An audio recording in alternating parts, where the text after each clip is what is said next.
নমস্কার। দশরূপে দশভুজার এক নতুন পর্ব নিয়ে আমি পাপিয়া চলে এসেছি তোমাদের সামনে। আজ আমি তোমাদের সামনে এসেছি স্বর্ণচুরি শাড়ির ইতিহাস নিয়ে। দেখো, স্বর্ণচুরি শাড়ি হলো আমাদের দেশের এক অনন্য ঐতিহ্যশালী বয়নশিল্প। এটি প্রথম উৎপত্তি হয় বাংলাদেশের টাঙ্গাইল অঞ্চলে। বাংলাদেশের টাঙ্গাইল জামদানি এবং বালুচরী শাড়ি এই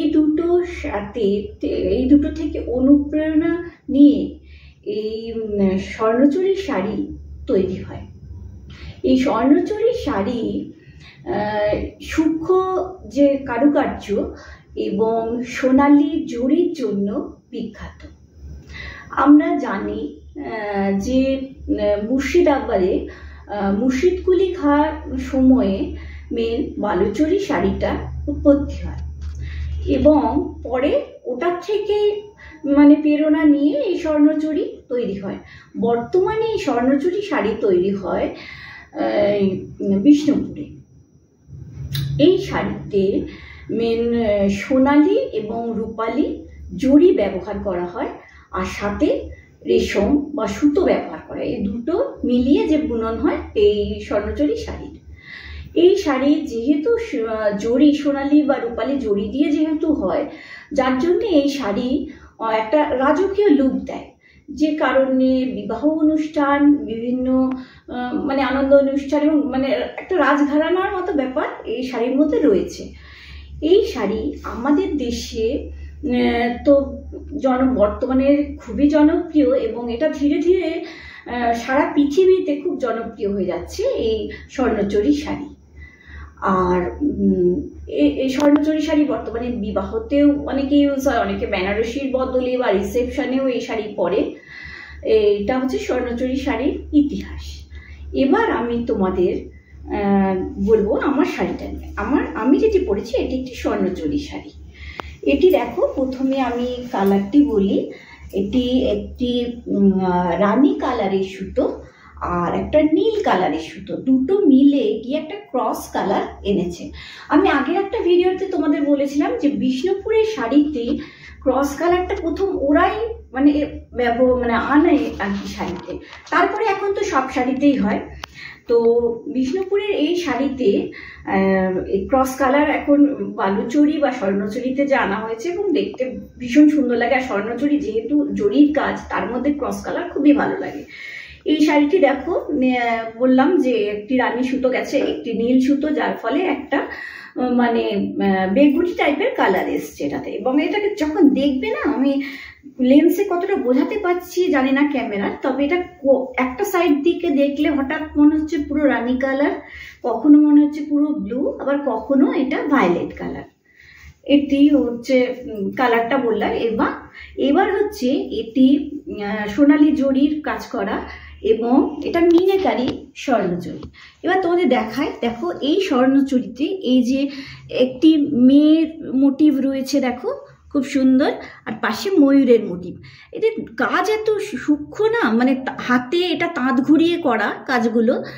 আর দেখো ময়ূরের যে পালকটা করেছে তার মধ্যে ছোট্ট ছোট্ট, এখানে দেখো এখানে গ্রিন সুতো দিয়ে আবার এটাতে মিনে করা হয়েছে।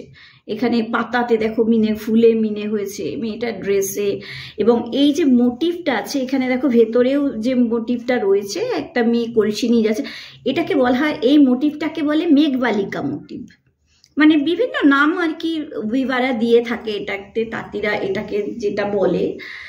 আর এর আঁচলটা দেখাচ্ছে, স্বর্ণচুরির আঁচল না, আমি যেটা বললাম যে বিয়েতে এখন বেনারসির বদলেও এটা ইউজ হচ্ছে, কারণ ভীষণ গর্জাস আঁচল দেখো, এবং অনেক নিখুঁত এবং সুন্দর।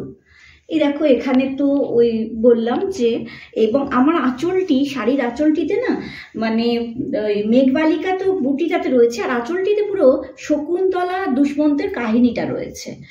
এই দেখো, এটা এখানে শকুন্তলা জল নিচ্ছে, ওখানে কলসি রেখে চিন্তা করছে শকুন্তলা।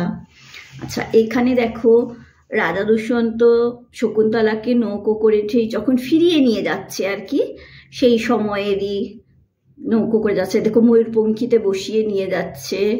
মোটিভ কত সুন্দর নিখুঁত করা, দেখো ময়ূরপঙ্খীটাতেও এখানে মিনে করা হয়েছে গ্রিন দিয়ে, এখানে এদের পোশাক আশাকে করা হয়েছে, গাছের ওপরে ময়ূর, এমনকি এই যে এখানে ময়ূরের যে পেখমটা করেছে এইটুকুটুকুর মধ্যে কতটা দেখতে পাবে জানি না, ঠিক এইখানে পর্যন্ত মিনে করা হয়েছে। এবং স্বর্ণচুরির দামও নির্ভর করে তার কাজের উপরে। এই দেখো এখানে ময়ূরটা দেখো কি অদ্ভুত, এবং হাতে ঘুরিয়ে এগুলো কাজ, এগুলো তো মেশিনের কাজ নয়। একটু যদি ভুল হয়ে যায় তাহলে শাড়িগুলো নষ্ট হয়ে যাবে। এবং এই শাড়িগুলো যখন বোনা হয় না, পুরো ক্যালকুলেশন করে এদেরকে করতে হয় ব্যাপারটা।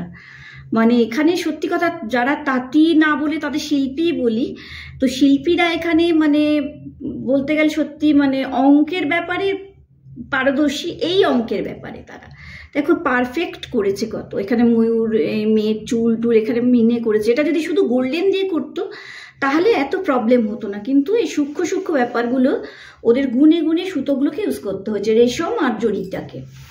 এইখানে দেখো শকুন্তলারিটা ভালো বুঝতে পারবে আরো, গাছের তলায় এই যে গাছের পাতাগুলো দেখো সব মিনে করে আনা হয়েছে। এখানে শকুন্তলার পোশাকে দেখো মিনে, নিচে দেখো হরিণ, মানে অদ্ভুত সুন্দর। দেখো কাজটি দেখো অদ্ভুত সুন্দর। মানে এগুলো যখন দেখি তখন মনে হয় যে এরা সত্যি শিল্পী। এরা হয়তো কতটা পারিশ্রমিক পায় জানি না, তবে এদের কাজ অদ্ভুত সুন্দর। এই হচ্ছে আমার এই শাড়িটি, এটি আমি কিনি। এবং সত্যি কথা বলতে এই শাড়ি তো মানে নানা রেঞ্জেরই হয়। এই শাড়ি তো 8.5-9 থেকে হয়তো শুরু হয় আমার যতদূর সম্ভব। তবে আমার এই শাড়িটি 13-র কাছাকাছি দাম এটা, এবং এটা কিছুই না, এর থেকে বেশি মানে আরো যত বেশি কাজ হবে। এখন এক একটা খুব সুন্দর সুন্দর বালুচরিয়ে দেখা যায় দুর্দান্ত কাজ, 60,000 65,000, কিন্তু তার কাজ দেখে মানে তখন মনে হয় না যে এরা এত টাকা কেন নিচ্ছে, মানে ভাবা যায় না। আমি নিজে বিষ্ণুপুরে গিয়ে স্বর্ণচুরি শাড়ি বোনা দেখেছিলাম একটি দোকানে, তাঁত ঘরে গিয়ে। তো সেখানে স্বর্ণচুরি শাড়ি যখন বুনতে দেখি না, আমি দেখে অবাক হয়ে যাই। আমি আগে কখনো তাঁত বোনা সত্যি দেখিনি। তো দেখি যে তারা জড়িগুলোকে সেট করছে, যেভাবে সুতো সেট করছে, এবং যখন তাঁত বুনছে ধীরে ধীরে যে পৌরাণিক কাহিনী, আর এতে সাধারণত থাকে কি রাধাকৃষ্ণ লীলা যে কাহিনী, রাম সীতার বিয়ে, তারপরে এই শকুন্তলা, এই সব বা মোগল যে আমলের মোগল সম্রাটদের যে সমস্ত তাদের বেগমদের সাথে যে সমস্ত মুহূর্ত, সেগুলোকে এতে তুলে ধরা হয়। তো যখন ওটা দেখি না যে এত সুন্দর ওই তাঁতটা যখন করছে বুনছে, এত সুন্দর ধীরে ধীরে ছবিগুলো ফুটে উঠছে, দেখতে অবাক লাগে। মানে আমরা তো ছবি আঁকা দেখেছি, কিন্তু শাড়ির মধ্যেও এটা যাকে বলে ওরা ছবি আঁকছে। আর এক একটা তো বালুচরি এরকম আছে যে পুরো গায়ে কাজ করে, সেই বালুচরিগুলোই বলছি যে 60-65,000 টাকা দাম হয়। এবং বিদেশেও এত তার জনপ্রিয়তা যে তৈরি হলেই লোকে নিয়ে যায়, বিদেশে প্রচুর লোকে নিয়ে যায় এবং ভীষণ কদর পায়। এই শাড়িটা স্বর্ণচুরি বা বালুচরি একসময় সত্যি কথা শাড়িটা মানে একদম এর শিল্পটার পতনের দিকে চলে গেছিল। একে আবার উজ্জীবিত করা হয়েছে এবং তাঁতিরা আবার কাজ পাচ্ছে, এটা খুব ভালো জিনিস। এবং আমাদের মধ্যে এটা কদরটা যে বেড়ে গেছে, যে কারণে এটা খুবই ভালো, একটা ভালো শিল্পকে বাঁচিয়ে রাখা হয়েছে। যাই হোক, এটাই হচ্ছে স্বর্ণচুরির ইতিহাস। তোমরা জানিও তোমাদের কেমন লাগলো, আশা করি ভালো লাগবে, কারণ আমাদের দেশের এইসব এক একটা শিল্প তো। এবং আমি তোমাদের আগেও বলেছি, আমার যখন শাড়ির ইতিহাসগুলো দেখি শুনি না বা পড়ি বিভিন্ন জায়গা থেকে, আমার কিন্তু খুব ইন্টারেস্ট লাগে যে কোথা থেকে কি এসছে। তোমাদের যেমন আমি বলেছিলাম মধুবনীটা, যে রাজা দশরথ বলেছেন রাম সীতার বিয়েটাকে উনি কিভাবে তুলে রাখবেন, ফটো তোলার ব্যাপার ছিল না, উনি ওই ছবির মাধ্যমে। তো এগুলো মানে যখন জানি তখন সত্যি খুব ইন্টারেস্ট লাগে। যাই হোক, আজকে তো স্বর্ণচুরি নিয়ে বললাম, তোমাদের কেমন লাগলো জানিও। আর যদি ভালো লাগে আমার চ্যানেলটাকে একটু সাবস্ক্রাইব করো, শেয়ার করো, লাইক করো। আর সবাই ভালো থেকো।